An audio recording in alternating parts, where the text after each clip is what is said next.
If I could use all the negative adjectives of a perfect asshole of a human being or a man, I've been that. I've been chauvinistic also. But I've grown, I've evolved, and yes, I am. Mickey Mehta is a leading global holistic guru. When we say practicing yoga, practitioner, I live it, I don't practice it. So I truly live it, breathe it, dream it, sleep it. Having started somewhere in 79, literally, I was the first personal trainer of India.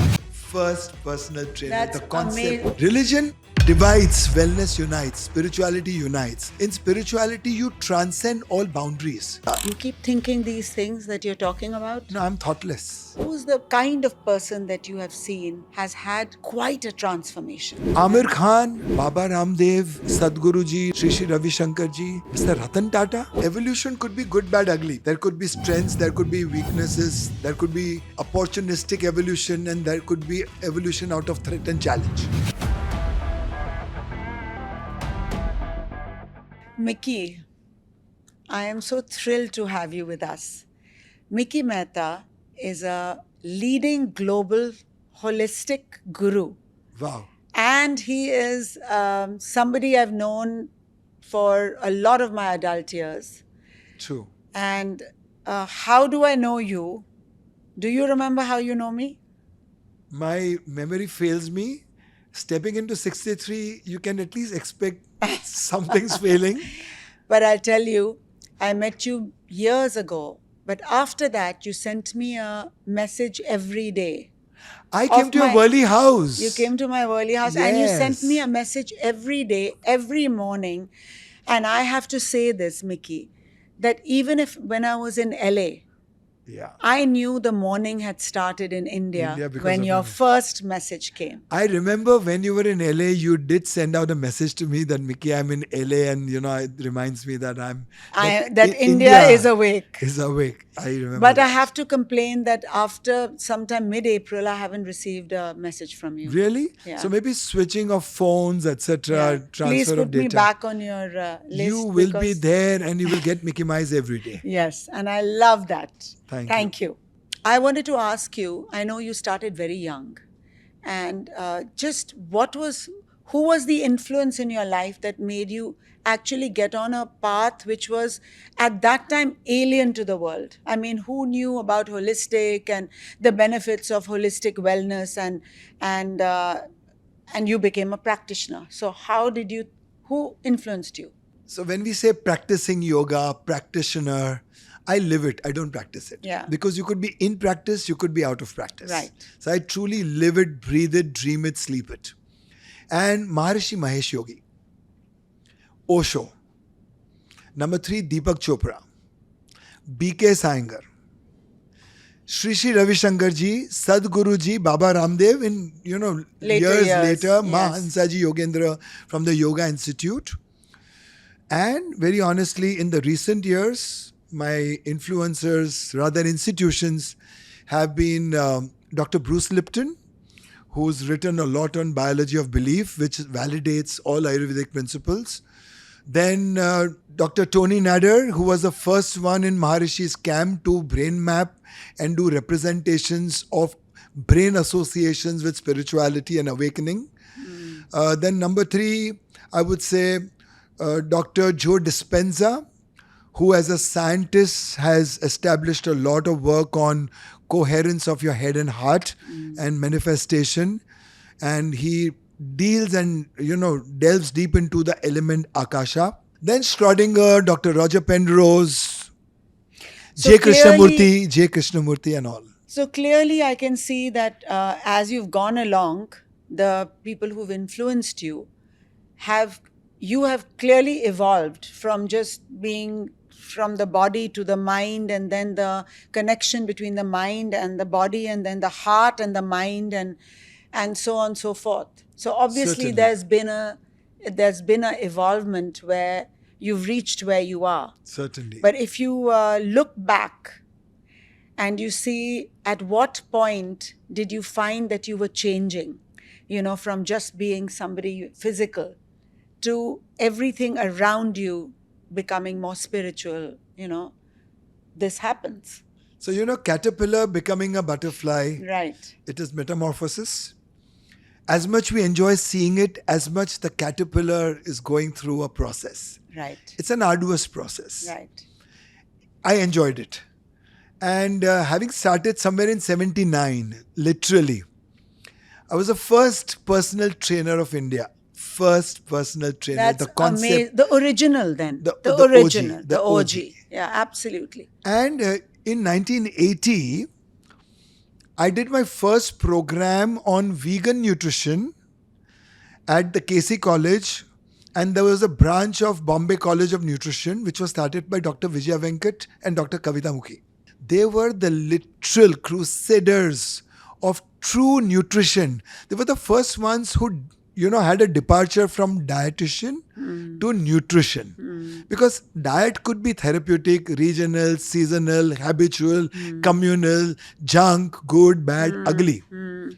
But nutrition is what nourishes, to begin with, your senses. So audio, olfactory, visual, taste, touch, attitude, optimism, state of the mind, meditation.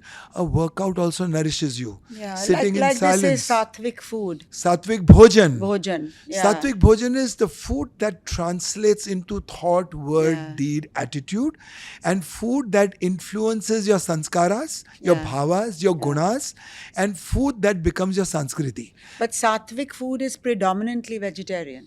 Has to be vegetarian. Yeah. Sattva guna. Yeah. Sattva And means you're vegetarian? righteous, very much. So sattva guna. Parsi vegetarian. Ekdam. Ekdam. Can you imagine Punjabi vegetarian and Parsi vegetarian? We can't stay away from non-veg jokes. Forget food. True. So, yeah, I mean, obviously, the whole collective life about nutrition and about spirituality. And how spiritual are you? Very. So there is Meditative spirituality. yeah, Or religious spirituality. brandless, Advaityam, which means formless, labelless, brandless, agnostic of any culture or cult. So I follow the Sanatan Dharma, which means from time immemorial. Sanatan Dharma doesn't mean Hindu. Sanatan Dharma means ever since mankind evolved, what was their way of life? So it is way of life, which was very judicious, which was very righteous, which was full of compassion, empathy, sympathy, joy, karya, kirti, karma, dharma, Which is beyond man-made. which is beyond man-made. So, religion is man-made.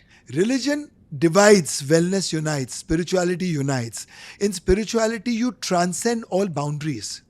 You transcend the duality. And there is absolute unison, oneness, ekagrata, ekjutta, which Yeah. means togetherness. So, there's a line in Bible which says, alone you may be powerful, but together you become a force.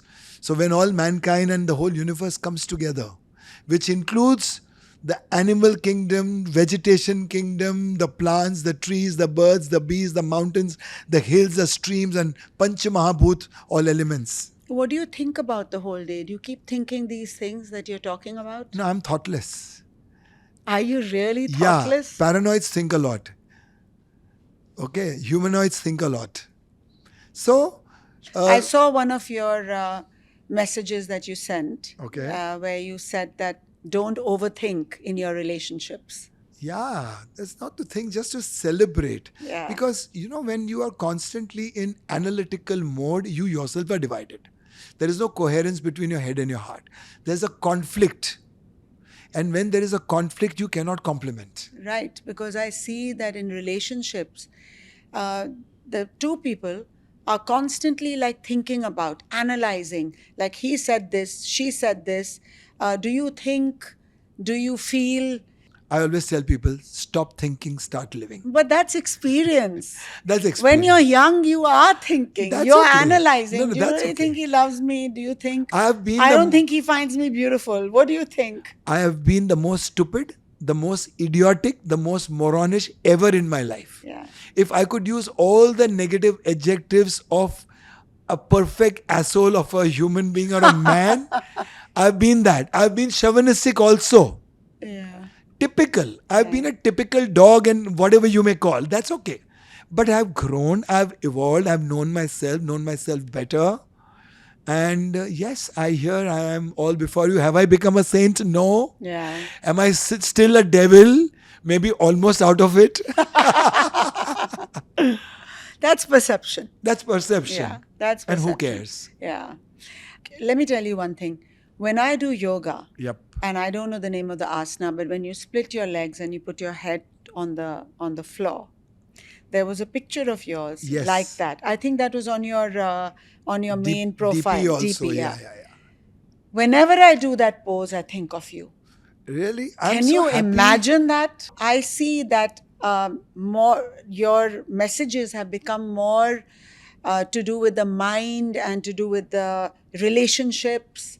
Like I saw your, your message that came, which was on the children should, uh, you Sleep with know, the parents or not? Yeah. sleep with the parents or not.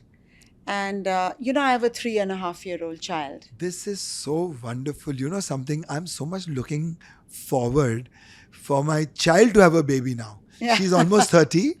But Okay.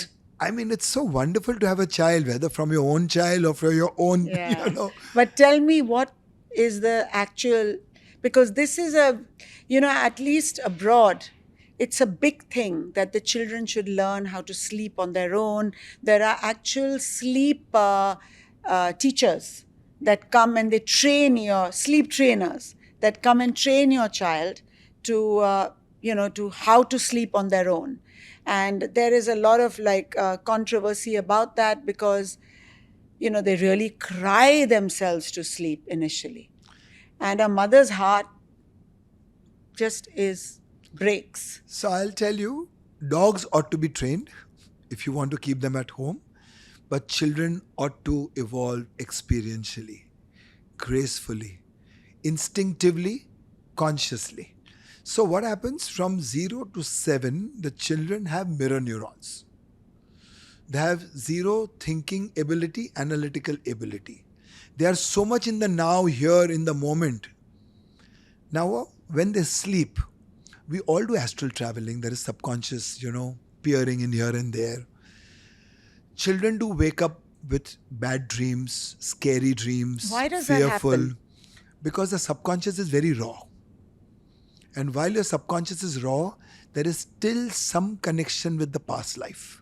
Till the child is 7 and has the own clinical consciousness of here, now, analysis, connection, associations, until such a time.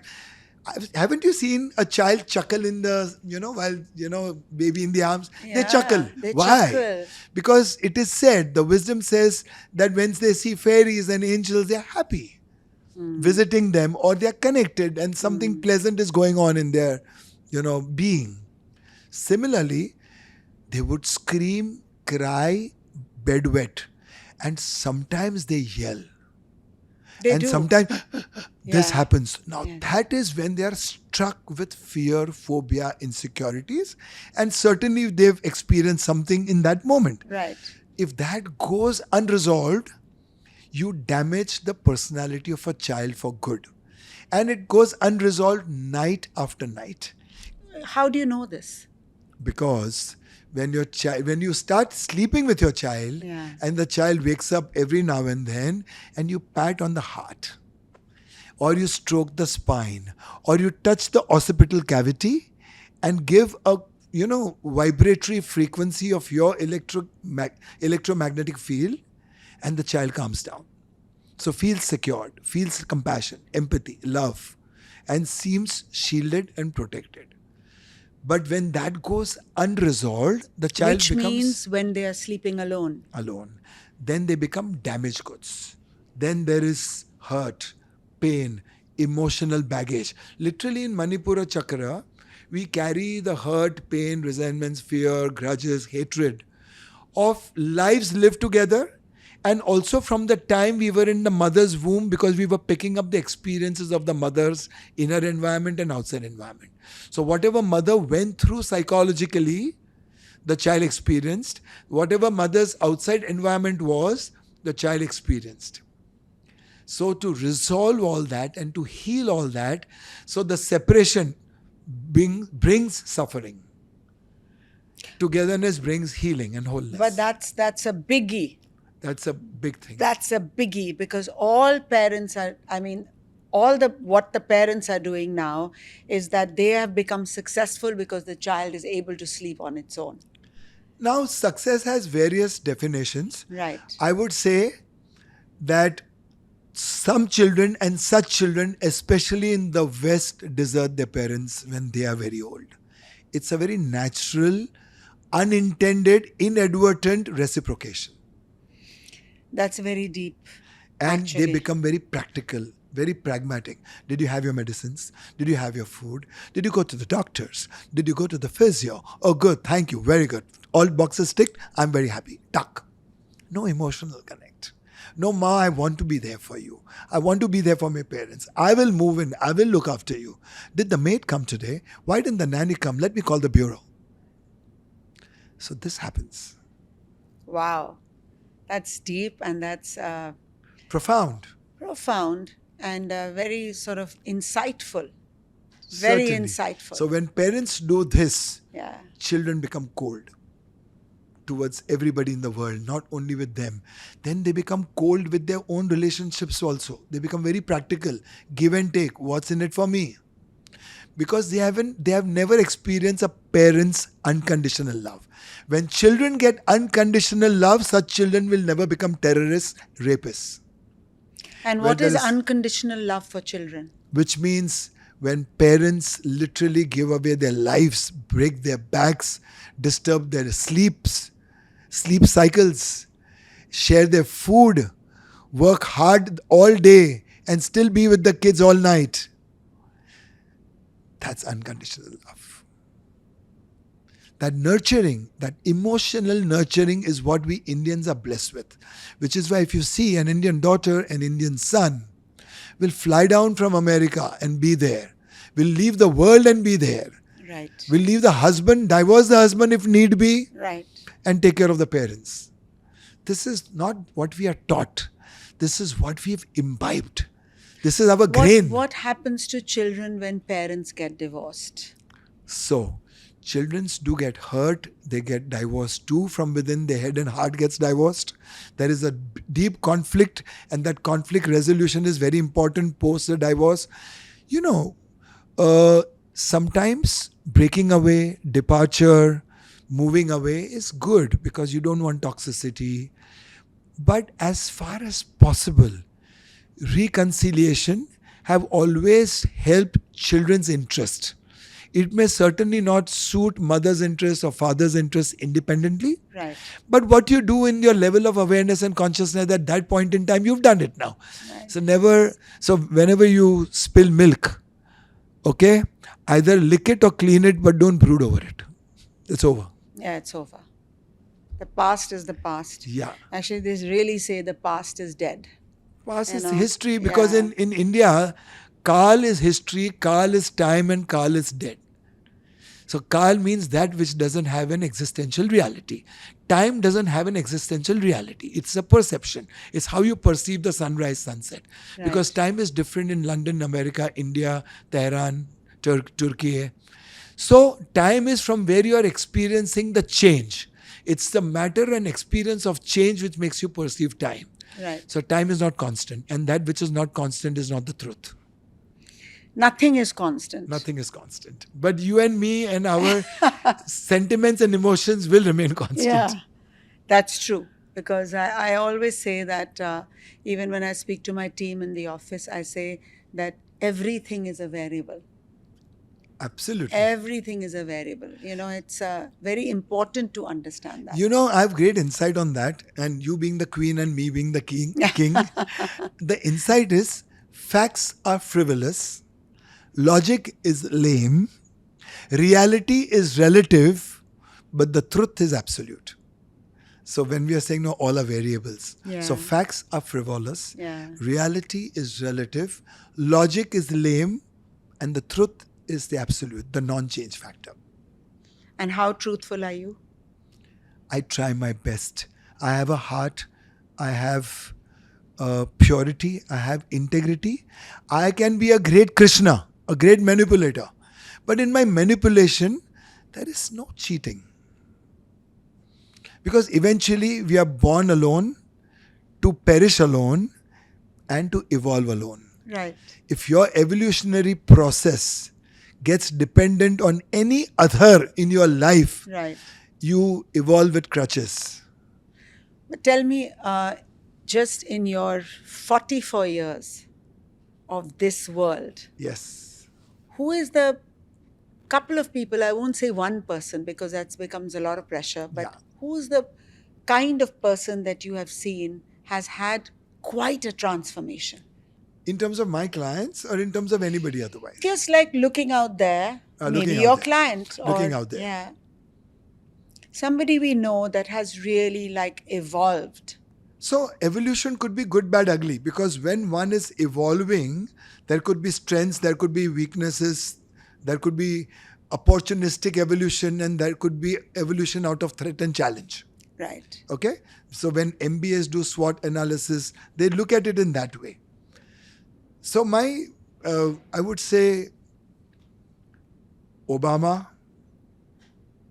Narendra Modi, I would say a Mukesh Ambani, a Kumar Birla, Mr. Amitabh Bachchan, Mr. Shah Rukh Khan, what they were in their hey superstardom days, what they became now, Akshay Kumar, Jackie Shroff, I mean, to name as many people I know, I've met personally.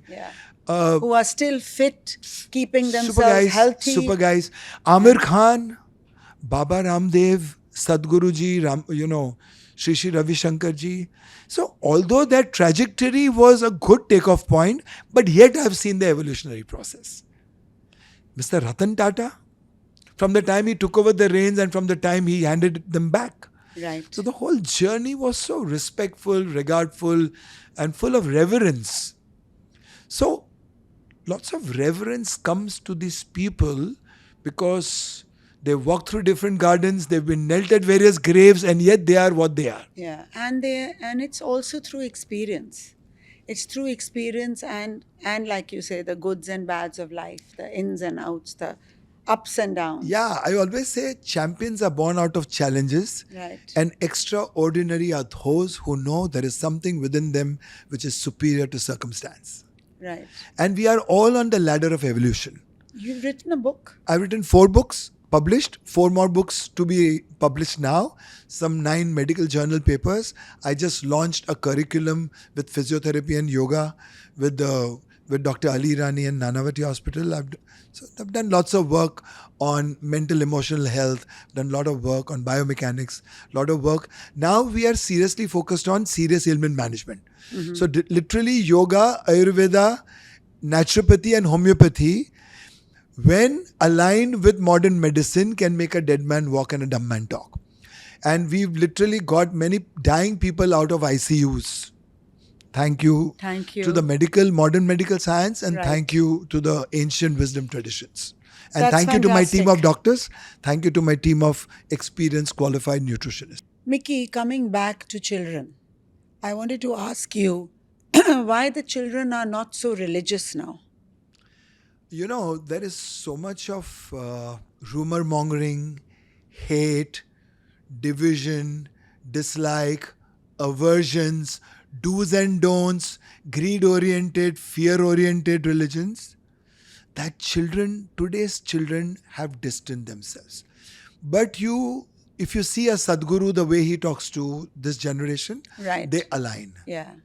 If you see to a great extent Shri Shri Ravi Shankar ji, because they are English-speaking gurus, so the children align. Yeah. And they kind of make sense. They make sense because there's universality, there's no division, and there is no against anything. It's all aligned and inclusiveness. So children will get appealed if you appeal their heart first and their mind later. Right. So if the children know, and if you tell them, if you want to talk about God, you tell them, give them an analogy, So just think, how does coconut water so sweet climb up 200 feet? Right. How come these huge oceans are constantly there and they are never done and over with? Right. How come the sun is shining eternally and full moon and the phases of moon and flowers and fruits and roots and the birds are And chirping? everything happens like The clockwork. beauty. Yes. And then the children will say, okay, there has to be a creator or there is a creative phenomenon.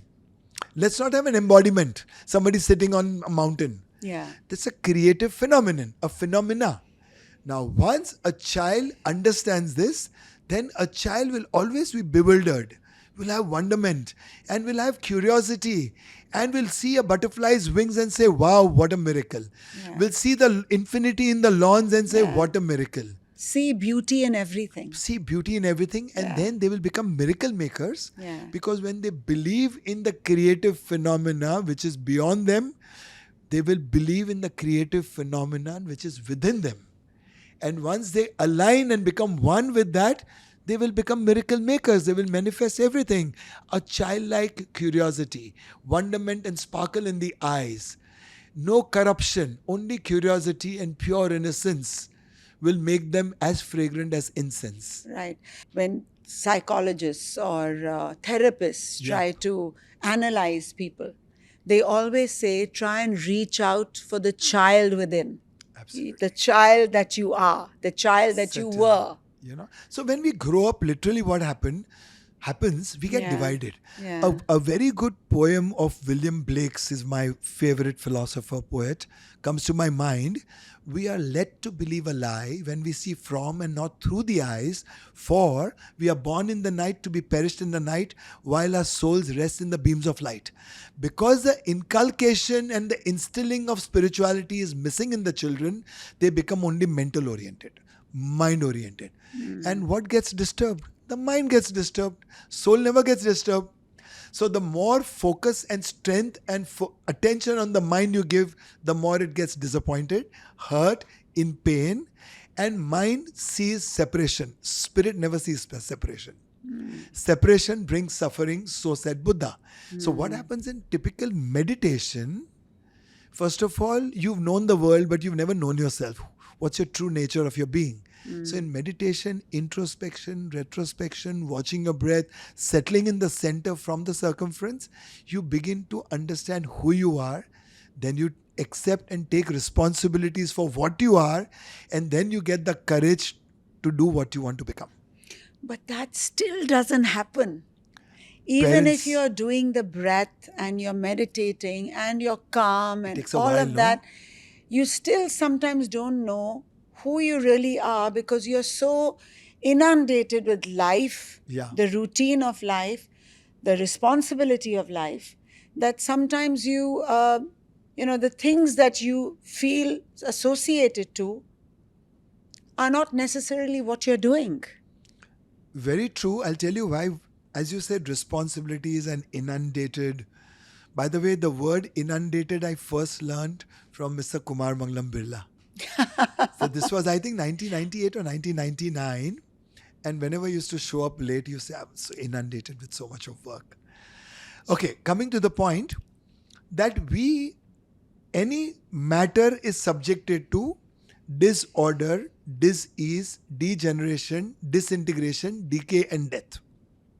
Now, these are the forces of entropy. So, time, matter, space, light, motion, mass, causation, effect, they cause decay and death. My God, you're like a radio. No. Encyclopedia, maybe. Oh my God. Now, when you move from entropy that is on the circumference, circle, running on a circle circumference, you cannot be steady. You're always slipping, climbing, or gliding. But in the center, you settle down. So that is where evolution happens. So yama, niyama, asana, pranayama, pratyahara, dhyan, dharana, samadhi. Now this is the ladder of evolution of internal discipline and interaction with the environment, then your breath discipline, then your body posture becoming subservient to you, then internalizing of senses, then your focus, attention, and transcending it all. I just explained in English. Now that translates into neutralizing your pride, anger, lust, envy, gluttony, avarice, sloth, which is kama, krodha, lobha, moha, mad, maya, matsara. That translates into neutralizing your personality negatives, which are your kleshas. To, which is avidya, asmita, raga, dvesha, abhinivesha. So avidya is life of ignorance. Asmita is life of all titles. I am queenie. I am a lady. I am an entrepreneur. I am a socialite. Where is I'm this information? In the in our Vedic text. in the Vedic text. So, A, life of avidya kills you. Then life of multiple identities stress you and kill you. Right. Then the life of attachments, raga. Right. I want this, I desire this, I aspire this. Now, there's nothing wrong in that. But the disappointment, ability to handle the disappointment when that is missing, then depressions and upsets, that kills you. Then aversion kills you. Not this, not that, I don't like this, I don't like that, I hate, I dislike. So cutting off exclusivity kills you. And the last thing, abhinivesha, is the fear of impermanency of life. So when you become body's reference, then you'll say the body will get done with, time is running by, let's make the best of it. So stress, you're running.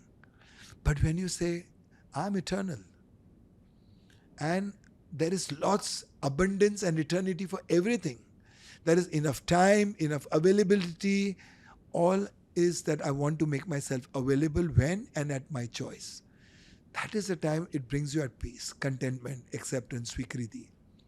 So, it is a journey, no? It doesn't happen immediately. But when, like we are talking about children, in do children, you also talk to the older people about accepting death? Yes. So what we do, we have counseling for terminally ill family. Not terminally ill. No, even otherwise. Yeah. Fit Even and healthy. 100%. Yeah. So death is nothing but dying to disease. Death has no right on life. Death is the culmination of diseases. Diseases are the culmination of your choices. You must attain to a life of purity, of holistic health. Ichha mrityu, ichha jivan, never die to disease. Because death and disease shouldn't be your destiny. You can pass away, transmigrate, transform, reform. Pass on, beyond. But don't die to disease. It's the biggest disgrace. You and me, I think, Queenie, will be the perfect examples of living 50 more years and looking the same, having more babies again. And why not? And why not? So, telling the elder Because generation. I really see a lot of people who fear death. What nonsense. See, fear comes out of guilt, not out of faith. How does that make sense? So, Fear comes out of guilt. I'll tell you one thing. Now, I may be taken in a wrong sense, but let me put it out today. Today, we see the glamour industry, the industrialist industry, some understandable, rationalized security is okay, so that overcrowding is not there. But an army of security comes out of some kind of apprehension. So somewhere there is apprehension. It could be guilt associated, not always, but it's there. Why would you fear a punishment when you do something wrong? When you've never done anything wrong, you don't fear a punishment, no? So it's okay. I'm also guilty of many things in life. It's not that we are guilt-free. But I'm just talking about that the association of fear I love it. is out of guilt. I love it. What? I actually love this. Just hearing you say that fear is born of some form of guilt. Yeah. When you're faith-driven, when you're optimism-driven, you become the co-creator of life because destiny is what you make of it. You have two legs to walk towards it. So if you are truthful, you don't have guilt. You don't have fear. No, I'll tell you what. One is truthful, one is honest, one is transparent. Yeah. There are three different connotations. So be all three in fragments and own up, accept it, and be ready to face it. Trust me, most will be neutralized. You go to your mother and say, Mom, Do you take classes anymore? Personal Yeah. classes? So today we do only bespoke wellness, home to home, and I do only two things: serious ailment management, so people who are almost dying with multiple ailments, and I do reversal of aging for octogenarians, people who can't sit in bed. We make them walk 3 kilometers in 2 years and 3 years. So we work with paralysis, we work with multiple organ failures, and I'm so blessed that we are partners with Just Look Hospital, official holistic health partner. And we is? Me, me That's and what my I team. thought. Me and my team. We have Yeah. teams in various cities Yeah. in India. Mm-hmm. I do work in UK, US, abroad. We do a lot of Fantastic. online work. And Fantastic. we've got some great results in age reversal. So at 70 years, we've made people athletic in 2 years and 3 years. Because the science of age reversal, which epigenetics, neuroplasticity, mind gut axis, telomeres, telomerase, these are all modern scientific findings, neurogenesis, angiogenesis, that human body can be transformed at will. So your stomach lining changes for new in 7 days. Your skin changes for new in 30 days. Your musculoskeletal structure changes for new in 90 days. And your whole All your life or in your youth? throughout till the time you're living and feeding it. And your whole being changes for new in 365 days. Collagen and cartilage sometimes takes 18 months. This is provided the birthing of the cell and the dying of the cell is simultaneous. When there is a lag, it's because of disorder. And the lag increases, there is a dis-ease which is opposite of ease. And the lag increases, the dis-ease becomes an ailment. When that ailment increases, it becomes chronic. Then there is degeneration, disintegration, decay, and death. But if you don't allow that to happen, you can strut this world for 300 years. How do you not allow that to happen? Watch yourself. Where are you sliding down?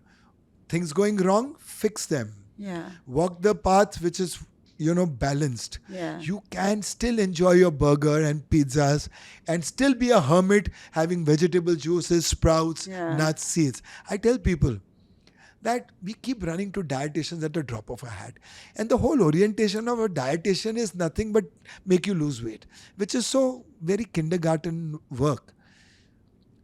2 Mari biscuit, 2 chicken tikka, 2 toast, 1 diet Pepsi, and all they want to do is deprive you of your calories. Vitalize yourself. I have to say this. Have your dates, have your I've bananas. never dieted in my life. Yeah, I've never dieted. Have your bananas, dates, mangoes, lassis of Just the have to world watch if you're what not a you vegan. eat. That's it. And exercise. I always say, don't eat like an animal. Don't work out like an animal. Your workout should be a celebration, never a punishment. Your workout should be liberating energy and not taking it away from you. If your workout is punishing and exhausting, you are decaying and degenerating. Similarly, when you're eating, there will be certain foods you want to enjoy and certain times you want to celebrate. Yeah. Like a pomegranate juice, wow. A cantaloupe juice, wow. Watermelon, coconut water, oof. My dates, my raisins, my nuts, oh my God. Yeah. You can live and binge. My soups, my salads, I love them. Yeah. See, I'm drooling. Yeah. But actually you can condition yourself to also like the food that is good for you. Naturally. Because at one Acquire stage of taste. my life, I could never think that I'd enjoy salad, for instance. Yeah. Or fruit. I mean, I would just not look at it. Acquired taste. Acquired taste. Self-love. Yeah. So there are simple fundas for food. Everybody is talking about so many things. Simple. Vegetables are great cleansers. Fruits are great healers. Nuts, seeds, and dry fruits are great fortifiers, and herbs are great regulators. Mickey, you know everything. I try to. No, but that's amazing, really, honestly. And I'm saying that from my heart because, I've reached a stage in my life where I know a lot of things out of experience. I also follow a discipline in life. And I'm very aware of the environment, food, workouts and all of that. And I believe a lot in what you're saying, about enjoying your workout, etc., etc.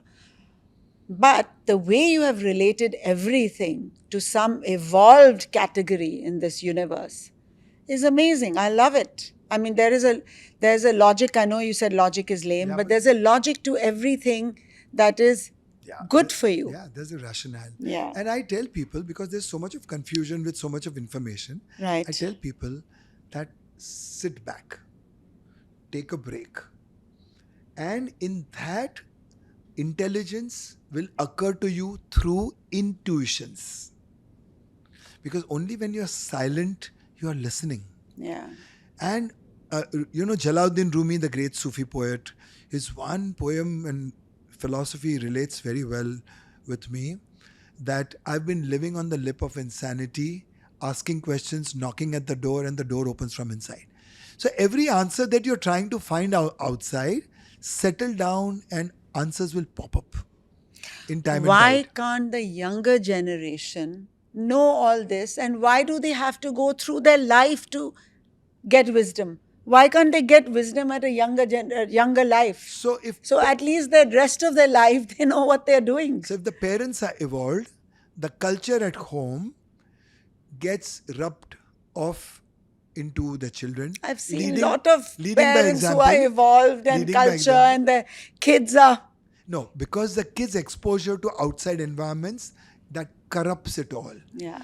But if that corruption is taken care of at home by neutralizing it. So when my daughter, we were living at Mahim, my daughter went to a very ordinary convent school. Yeah. And then when I moved to Haji Ali, and when I said, okay, now I spoke to Pinky Dalal, she's a very great friend of the great academician. And she accommodated my daughter with a proper on merits. And she went to Hill Spring. When she went to Hill Spring, I knew that there'll be a culture shock, Right. a shift of paradigm. Right. So I told my wife that you're earning very well, you're very independent, you have your self-glory, self-confidence, self-respect. But could we do something for our daughter? And she said, what? I said, could you please give up your job? Because when my child comes home, she will be full of tales and stories to be told, things to be discussed, wanting to vent. And if that doesn't happen, she will collect it. It will become a part of her subconscious, and she will lose you as your friend and your regular bouncing board, so that you can neutralize the corrupted mind and the perceptions. And that is from what age to what age? It exactly happened at 12, 13 when my child came to the here. In the formative years. So literally children at that age become very belligerent. Yeah. So in adolescence, in pre-puberty, Yeah. puberty, And confusion. and confusion, and when yeah. the daughter starts menstruating, there is a flux in hormones, all the more confusion in the mind. And that is the time a mother in particular, if is there. But yes, certain working mothers, if they need to work to make two ends meet, I bow before them, Yeah. bless you, thank you. Yeah. But if you can Respect. afford to, Right. be there for your child. Your child's most formative years, when they come from school, they are like chirping birds. Yes. They chirp without intention, without Yes. an agenda. Yes. And that, if it is caught well in time, they will remain childlike, yet evolve and grow up and mature. And have faith. And have faith. Yeah. So, one more thing. When my daughter had to go to USA after all this for a master's degree in STEM, Yes. technology. So my wife said, I said, it's a very arduous syllabus. 13 hours, 14 hours a day in school, Right. which means college. Yes. And then food, laundry, sleeping alone. So emotional trauma, homesickness, have to do these chores. I said, only if you're going. She went there. First 2.5 years, we took a small apartment, a very humble small apartment, but just outside the gate of a university. So I made everything very convenient. I visited them every month. They visited every semester. Yeah. So because I'd like to meet your daughter. certainly, she's joined me in business. Now we are building a tech platform. Wonderful. Wonderful. Yeah. So And talking about hormones, I mean, obviously, hormones play havoc in your life, your whole life.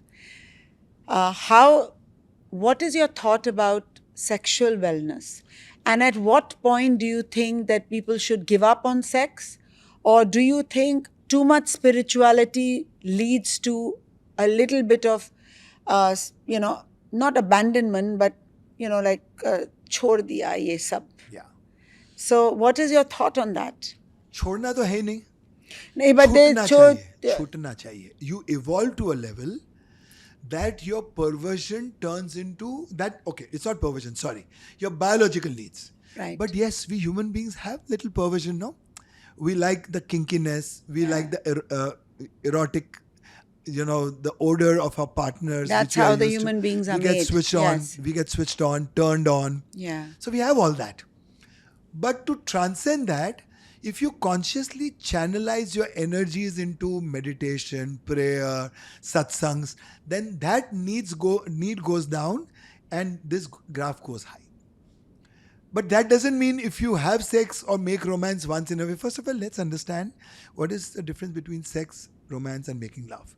Sex is animalistic. Bang, bang, thank you, ma'am. But when sex turns into care, compassion, it becomes romance. So it becomes a prayer. When prayer reaches heights of sensual experiences and caring experiences, the prayer becomes worship. And when worship transcends, when two become one, there is no division in the minds, hearts, souls, bodies. You become timeless, labelless. That is a time you can literally transcend sex. So couples together can transcend sex. But do you feel that this may never happen, and the sex always remains animalistic? For a simple reason. For I would say more the male Yeah, more the gender. males. Yeah. Because they have less known how to learn. A woman knows how to love. A woman knows how to care. Which is why for millennia together, a woman has been a dead piece of wood while the male finishes his activity. Terrible. Terrible. It's a biological need. Yeah. So when I work with people who have comorbidities and multiple ailments, I find out that do you still have sexual urges? If you have, start masturbating. Because every orgasm is an explosion of immunity juice. So your endocrine goes to the sky, your hormonal functions, your growth hormones, your cellular regeneration, your skin, nail, bones, blood, oxygen, heart begins to flutter. Lungs breathe deeper. Then how do saints give up sex altogether? Because saints get it in the discipline of yoga, meditation. The explosion. Yeah, settling down. So in meditation, there is something called Khechari Mudra, where you touch the tip of the tongue to the palate of your buccal cavity. Yeah. Now that is having Ardhanarishwar, the sexual activity between the male and the female in your body. So you have a male and female too, I have a male and female too. You are to some extent, you are more a female than a male. I am more a male than female. But in many ways, I am feminine in nature also. My alignment, my loyalties, my extreme compassion, extreme love. So we both have a combination. So in Khechari Mudra, it is said that you attain that fulfillment and whereby your biological urges begin to relax. It is not suppressing them, because that which you suppress will explode further. So sexual suppression should never be done by Daman. It should be done by Urdhagaman, which means awareness of higher realities and higher orgasms of life. Wow. Higher states of bliss and ananda. Then you are having sex with the universe, with the stars, the sun and the moon and the creative energy and the eternal dance of creativity and destruction. It's there before you and you're so alive. Sajakta, Jagruti, Antrik Jagruti, Ananda. Like the nuns. Like the nuns. But nuns are also suppressed. Popes are suppressed. Some pandits and sadhus are suppressed. They are very angry because they are suppressing it. A happy sadhu. Yeah, you see the krodhit. Krodhit. जहाँ पर काम है वहाँ पर क्रोध है. जहाँ पर लोभ है वहाँ पर क्रोध है. जहाँ पर अतृप्त आत्मा है वहाँ पर क्रोध है. तो मन का मारा वो मनुष्य जो प्रकृति से पूरा होता है, पूरक होता है, जो पूरक होता है वो पुरुष होता है, शायद पुरुष उत्तम होता है, शायद वही पुरुषोत्तम राम होता है. मैं उस राम की बात नहीं कर रहा हूँ जो सिर्फ रामायण में थे. मैं उस रामा की बात कर रहा हूँ जो हर युग में आते हैं. रामा को उल्टा करो तो अमर होता है. जब अमृत की धारा सहस्त्रा से लेकर मूलधार तक का सफर करती है तो कृष्णा की करुणा की राधा बन के लौट आती है.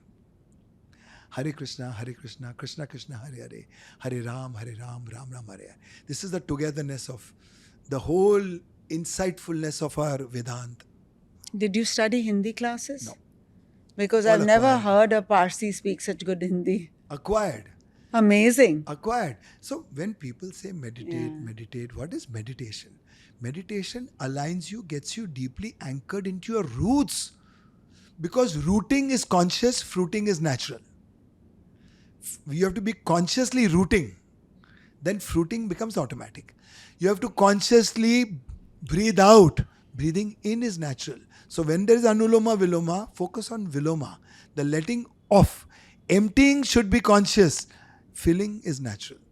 So the philosophy of Tao and Zen says that you can only fill the cup which is empty. So empty your cup to fill it again. So in Shastras, I'd written some lines. Swayam mein sthit, which means be steady in your being. Swayam mein upasthit, which means be available to your being, present in your being. So स्वयं में स्थित, स्वयं में उपस्थित, स्वयं में होना, स्वयं को होने देना, स्वयं का स्वामी बनना, स्वयं में स्वतंत्र बनना, स्वतंत्रता का स्वामी बनना, अंतर्यामी बनना, ऊर्ध्वगामी बनना, which means the master of it all. Be aware, be conscious, be focused, and be alive. Wow. So, Mickey, your skin is glowing. Oh, okay. And I know there is a lot of wellness practice. Like you said, you live that. Inside, outside, both. Yes. And that goes a lot with how your skin feels and how the outside people see your skin. And right now I say it's glowing. And you said you were a pimple pudding. I was. Unbelievable to see because you don't see any signs of any acne.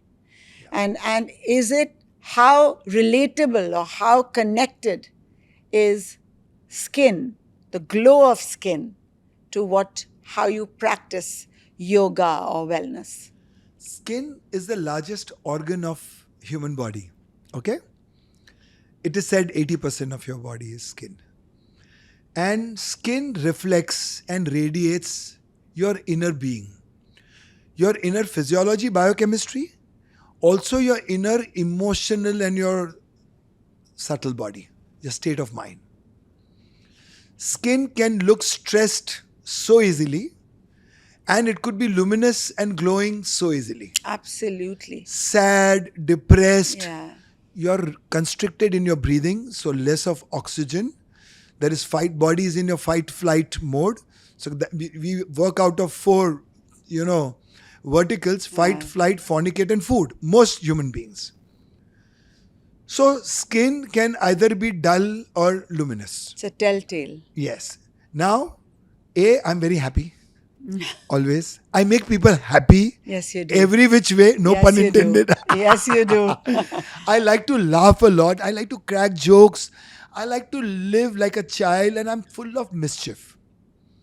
Now, trust me, your state of being in your attitude, your optimism and faith can also add circulation to your skin, oxygen to your skin. And then there is food, which reflects. So your fruits, your salads, your sprouts, your vegetables, your nuts, your seeds. But Ayurveda says Dincharya and Ritucharya. Regional, seasonal food of the soil.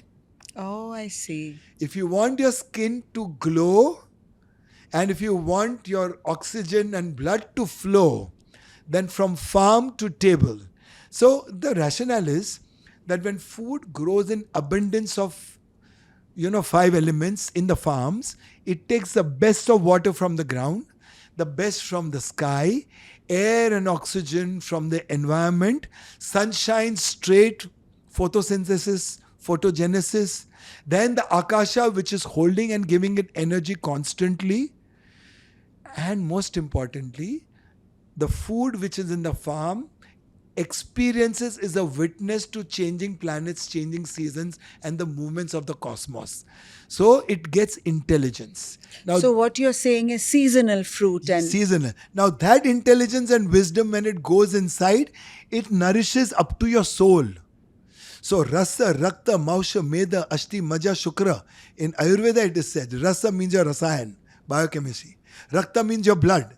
Then mausha, meda, your adipose tissue, your muscle, your bones, your nerves, and right to your soul. If food nourishes your soul, your skin glows. That. Finally, what products we use because of pollution, environmental pollutants, to keep it clean, and to keep it nourished. Right. So obviously, And no toxins. and no toxins. So obviously, I've been using the best of the best. So right from Clarins to Shiseido to Elizabeth Arden to L'Occitane to our our own Forest Essential. And now that I know that it's your beauty line and the products are made by a soulful aesthetician who was the first ever aesthetician probably of the world, That's amazing. Dinyar Working Boxwala, he was Yes. my go-to Yes. aesthetician when I in 78, 79, Yes. when I was a pimple pudding. Yes. And when the pimples got sorted, I literally had poke marks, which you see none. Amazing. And I pamper my skin so much. And I So trust. he was doing your face Yeah. then, Yeah, then. 78. And even then, he was so much natural and multani matti and natural astringents, so much good products. And now that he's come out with his own range, and now that I know where it's available, Yes. I am going to buy them all and swear it by my life. Because if there is one person I can trust in the beauty world and the world of aesthetics and skin, hands down, it has to be Dinyar Working Boxwala. In 78, 79, Simmi Garewal, Zareen Khan, Wahida Rehman, Asha Parekh, Sanjay Khan, those people, veterans used to come to him. You know, that's the faith, Faith. knowledge, the mindset, the focus is Gilder what Lane. made me hold hands with him. Correct. And that one point agenda of ever evolving knowledge, wisdom. Right. And most importantly, his gentle touch, his gentle care and caress both. Yes. And his empathy towards you. So you become family if you go to him. Yes, Simple. absolutely. And he's such a warm, darling, evolved soul and a spirit. His touch is healing. So most doctors become healers by the virtue of their attitude. So he, his father, and they used to go to that, Bombay Central, Gilder Lane in a nondescript lane, nondescript small place, and film stars. They're still Mercedes going Benz. there. They're still going. And the faith that I have in him, I mean, we are a little bit digressing, but the faith that I have in Dinyar is that I understand that the product that we made at BiE is not only healing, but it's transformational. Very transformational. So when I'd come for your launch, when I saw your products, I said, boss, these people have got it right in packaging 100%. Product undisputed because of Dinyar's formula. I said, if this packaging is international, so there were no stones left unturned in doing R&D, developing, ideating. Can you imagine the word how do you pronounce BiE. it? BiE. And it actually stands for beauty in everything. Beauty in everything, and to be and being. Yes. And yourself, and it's just a one, and the BiE means also to be in now. So natural and so beautiful. Great. Thank Hats you. off to you and hats off to Dinyar. May I pray that this product reaches the sky and gets the place it deserves amongst the other luminous stars. Thank you. And the way you've spoken about him and the product and everything, it's come out so naturally that because it's not an endorsement. The foundation happened in 78. Yeah. The fundamentals, literally, because ever since then, I was very much aligned with everything. And he's so shy, reticent, elusive. He is not into big brands, watches, clothes, fancy cars. Not at all. He's so simple Yes. service guy. Yes, service guy. Now, such and people are really, godly. really wants to heal and fix the skin. Absolutely. He actually healed people's minds.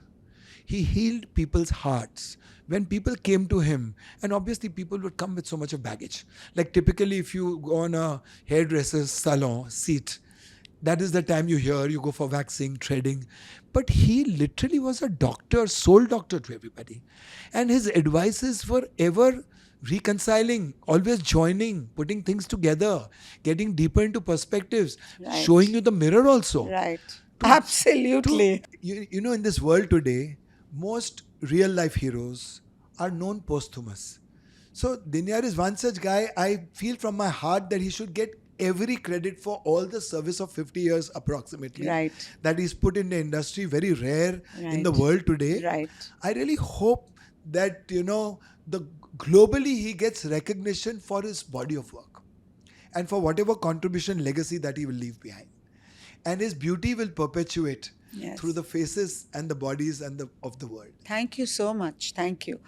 I could go on and on talking to you for hours, and just for my own growth, because I have learned so much out of this session with you that I really feel like enriched. Thank you. And there's so many things that is like a take home for me. We are blessed. That it's really like an experience for me. Thank you for that. I would just tell people that health, what in Sanskrit we call swastha. Yeah, Swast. So swastha में आस्था छुपी होनी चाहिए. Astha is your faith, undeterred, single-minded faith.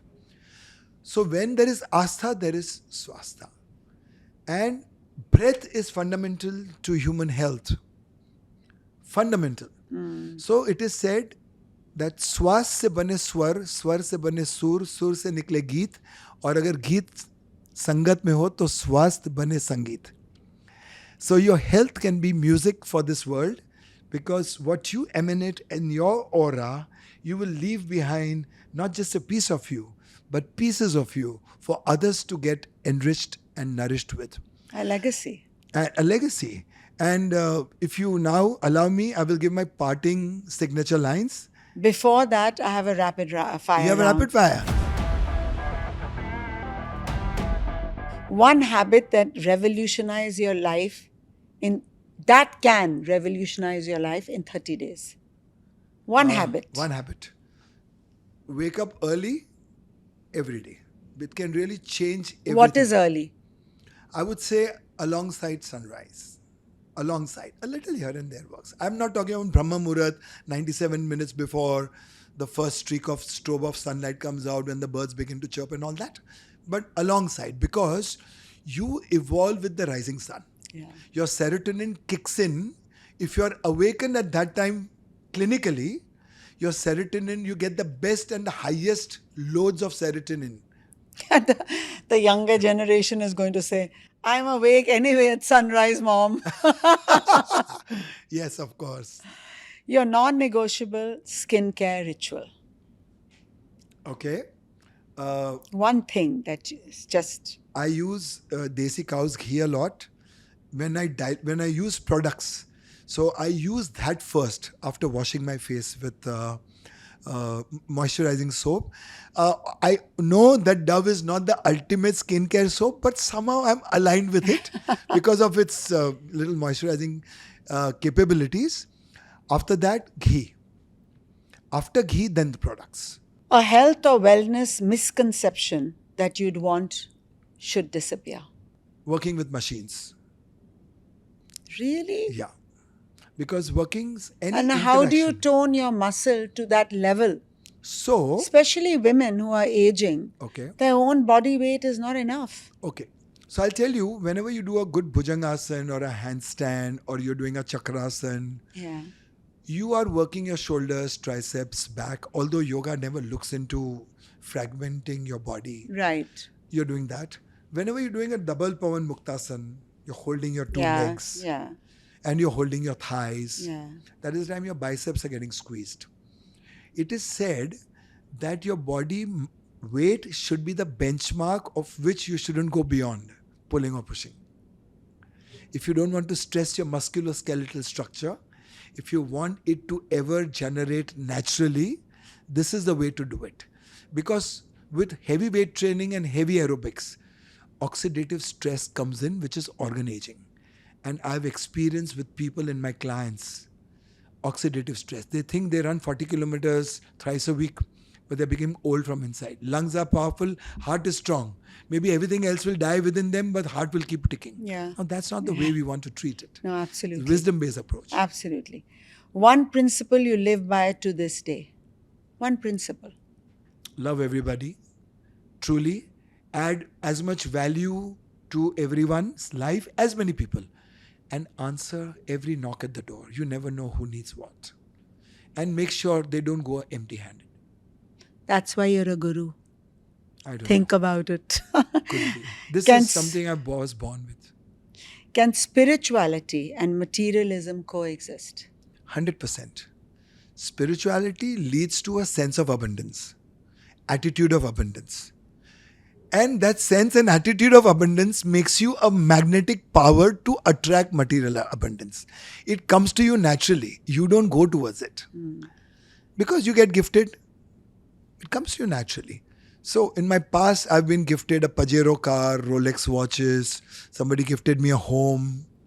So, Wow. and very expensive clothes. I was introduced to Armani Emporio and Hugo Boss by my clients to begin with. Ferragamo. And then, of course, then I bought my own. Yeah. No, but my father would always say that never chase money. Chase your work, your focus, your passion, and money will follow. So it is If said. you chase money, Yeah. it's So finished. it is said कि लक्ष्मी जी की पूजा करो मगर सरस्वती की पहले करो तो लक्ष्मी जी आपकी दास बन जाएगी. Knowledge की पूजा करो. So today, I'm not being pompous, but today if I am the most sought after individual coach, it's because the trust, loyalty to my brand, and the kind of wisdom and knowledge I bring to the table. So ancient wisdom, traditions with modern science, clubbing it together. Knowledge. And very we do personalize, individualize and customize. Can you imagine no two same cancer patients of the same age and same gender are treated the same way? Because Prakruti, specific, blood group, specific, gender, specific, environment, specific, character and personality, specific are our medicines. And nobody is the same. Everybody's Nobody's got the their same. unique. And we are not frozen dead pieces of wood in time and space. We are ever evolving, fluid, dynamic, which is why our medicines should be reviewed every week. Every week. Wow, I should think about all those vitamins I put into me Yeah. religiously. If you could switch lives with someone for a day, who would it be? For a day. If I could, I think with Deepak Chopra. The ultimate guru of modern mankind. He's truly worthy of a Nobel laureate. Truly. He was dismissed and disregarded initially when he started all this. He was the first one to talk about quantum health. He was the first one to take a departure from Newtonian physics and to take it to particle physics and quantum mechanics and understand the domains and the realms and to correlate. And today people are following suit and talking about it. He was the first one to talk about the Akasha element. He was the first one to talk about the ratios of our energies within. He was the first one to talk about head-heart coherence. He was the first one to talk about the electromagnetic field of your heart and electrical charges of your brains. First one to talk about human consciousness and its ability, the immeasurable potential of all that was, is and will be, quote unquote, Deepak Chopra. But I mean, at this point, I think you'd have a lot to give him as well when you switched. I wouldn't know. I think so. I wouldn't want to think like that because I took it from everywhere. Yeah. So I was a perfect Ekalavya from all Dronacharyas of the world, and today also I'm learning every day. Every day. That's what keeps you young, to learn every day. And keeps me happy. One piece of advice, this is very a question that's asked a lot, but really one piece of advice you'd give to the younger generation. Please respect, regard, and love your parents as your first creators. If I would say gods, then they would dismiss it. Gosh, I think But this as your particular creators. thing should go viral Yeah. for all the young people. As your creators. Because you are a progeny coming out of them. You are carrying the legacy of your 100 forefathers. They are the reason you are experiencing the sunlight, fresh air, fruits, vegetables, and all the bounties of the world. And life. If not for that, you would be amongst those unfortunate zillions of souls who are knocking at the door for an expression of life. to see it that way. So don't judge your parents, good, bad, ugly. They came from different walks of life. They walked in different gardens. They were knelt at different graves. So just give them lots of love. Your favorite place to unplug and unwind? I like swimming pools, bathtubs, Water. jacuzzis, water. Water. Are you And- Pisces? No, I'm a Virgo, far from virgin. but I like seasides, lakesides, riversides, nature, valleys, meadows, mountains. I consider the wholeness. So, the principle of Tao says that respect, regard, and reverence to the opposite should be in place. It's because of the black, the white is worshipped. It's because of the bad, the good is appreciated. So without them, the existence of the opposite wouldn't be there. So both are equally important. Nice. Very nice. Really, Yes. I mean, honestly. A mountain cannot exist without a valley. Yeah. Togetherness has to be there.